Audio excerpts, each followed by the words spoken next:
Hello everyone, welcome back to my daily blog. আজকের ভিডিওতে আমি দেখাবো একটা হেয়ার মাস্কের টিউটোরিয়াল।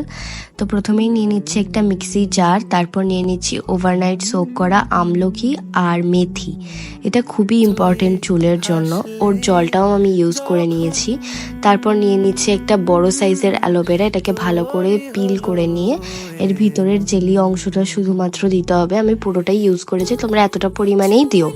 তারপর ইউজ করছি ডিম, অবশ্যই জরুরি চুলের প্রোটিনের ক্ষেত্রে। তারপর দিয়ে দিচ্ছি পেঁয়াজ দিলে হেয়ারের কালারটাও একটু চেঞ্জ হয়, যেটা একটু দেখতে ভালো লাগে। তারপর সেকশন করে লাগিয়ে নিচ্ছি। এটাকে আমি রেখেছিলাম প্রায় 1.5 থেকে 2 ঘন্টা মতো। তোমরা যতক্ষণ পারবে রেখো। তারপর স্নান করার পরও কিন্তু একটু দানা থেকে যায়। তারপর খেয়ে নিলাম বিটরুটের জুস। যতই শ্যাম্পু করো না কেন, তারপর ওটাকে চুলটা ঝাড়লে চলে যায়।